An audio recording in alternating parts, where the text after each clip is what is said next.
Salve, salve, amigas e amigos do Grande Prêmio, tudo bem com vocês? Tudo beleza?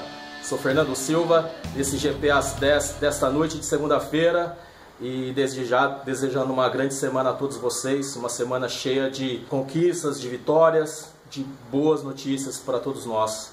Falando um pouquinho sobre notícias, nesse último fim de semana a nossa equipe do Grande Prêmio publicou uma entrevista em que o Daniel Ricciardo fala sobre esse grande desafio que vai ter pela frente em 2019, seu primeiro ano com uma equipe fora da Red Bull.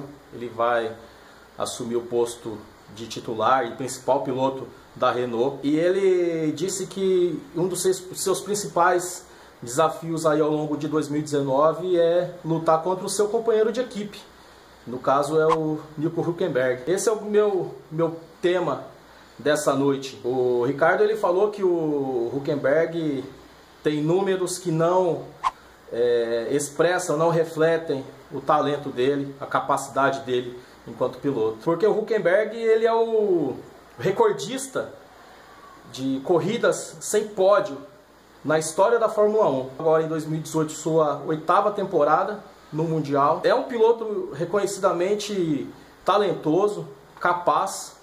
Não à toa ganhou as 24 horas de Le Mans, mas na minha visão está devendo muito, perto de tudo que se fala sobre ele e sobre a capacidade dele enquanto piloto, está devendo muito em termos de resultados, em termos de performance também. Tenho aqui alguns números dele e vou passar aqui um pouquinho para vocês.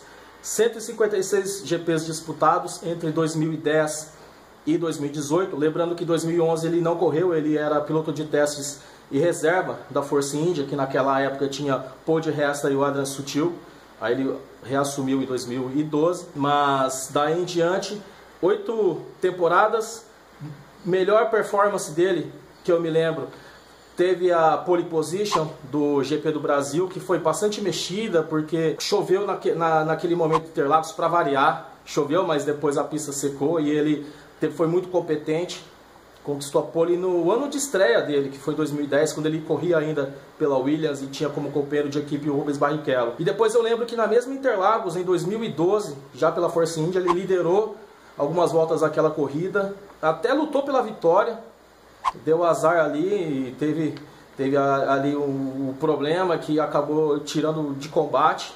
Foi até a corrida que o Jenson Button ganhou e foi a última vitória da McLaren na Fórmula 1, naquela que foi a despedida do Hamilton da McLaren. Depois disso, o Hülkenberg teve resultados bastante razoáveis no sentido de ruim, de nada que fosse espantoso, nada grandioso. Ao todo, os seus melhores resultados foram 3 quartos lugares, muito pouco para aquilo que se espera da performance do piloto alemão. Se a gente comparar um pouquinho, claro que é difícil você comparar porque são situações diferentes. Às vezes na corrida o piloto tem um determinado momento em que ele consegue se colocar mais à frente, enfim. Mas o que eu sempre falo é o seguinte: por mais que os números possam até não refletir realmente todo o potencial de um piloto, no fim das contas são os números que ficam. No caso, por exemplo, o Schumacher, a gente sabe de todo o potencial grandioso dele, tudo que ele fez em termos de Fórmula 1, mas o que fica mesmo são os números. Lewis Hamilton, Ayrton Senna e todos os grandes pilotos, a gente vai lembrar das grandes performances na pista, mas também dos números. E no caso do Hülkenberg deixa muito a desejar. Se a gente lembrar que, por exemplo, nesse mesmo período, considerando até que o Sérgio Pérez, ele estreou um ano depois, em 2011, e aí tem as mesmas 8 temporadas que o Hülkenberg, por exemplo, o Pérez tem 8 pódios na carreira, e sempre correndo por equipes médias, sendo que o Pérez foi companheiro do Hülkenberg entre 2014 e 2016 na Force India. O Pérez tem 8 pódios. Lance Stroll tem pódio na Fórmula 1. Pastor Maldonado tem vitória. São pilotos que, em termos assim de badalação, são bem menos badalados que o Hülkenberg. O Hülkenberg, na minha visão, é o piloto mais superestimado da Fórmula 1. Muito se fala dele e todo ano eu ouço que o Hülkenberg vai chegar ao pódio, tem potencial para chegar ao pódio, e nada. São expectativas enormes para um piloto que tem seu potencial, tem seu talento, mas jamais demonstrou uma capacidade de ir além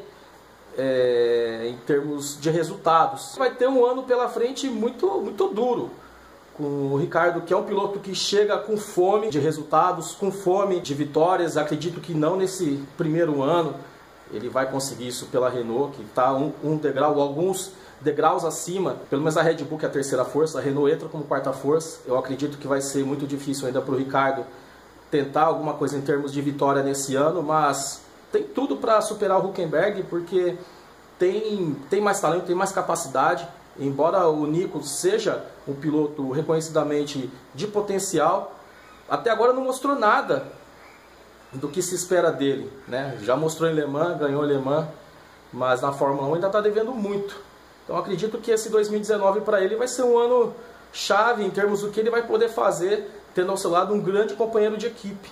Já teve no passado o Rubens Barrichello, perdeu, foi superado por Rubens Barrichello na Williams, isso até normal, esperado, porque Rubens Barrichello já era o piloto mais experiente da Fórmula 1 e ele era um novato natural. Em 2015 e 2016, no confronto direto com o Sérgio Pérez na Force India, foi superado e o Pérez, ele foi, principalmente em 2016, ele foi o melhor do resto. Ano passado o Hülkenberg foi o melhor do resto, mas aí era uma condição um pouco distinta, porque a Force India ela ficou muito enfraquecida durante aquele processo em que a equipe quase faliu na verdade, depois foi recomprado, foi readquirida pelo consórcio chefiado pelo Lawrence Stroll, e enfim. Mas é um piloto que até agora decepcionou, não mostrou que veio.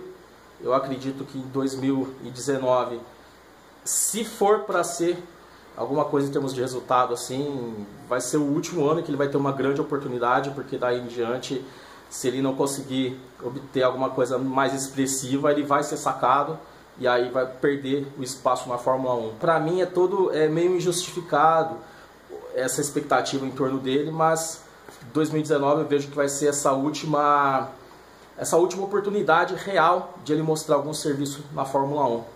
Valeu, gente. Nesse fim de semana aí tem Fórmula E-Prix de Santiago do Chile, belíssima Santiago do Chile. Tem 24 horas de Daytona. Aguardem que vamos fazer uma grande cobertura no Grande Prêmio e conto com a audiência de todos vocês. Inscrevam-se aí no nosso canal, acionem o sininho e vamos lá para mais uma grande semana de muitas vitórias para nós. Valeu demais, gente. Valeu, saudações.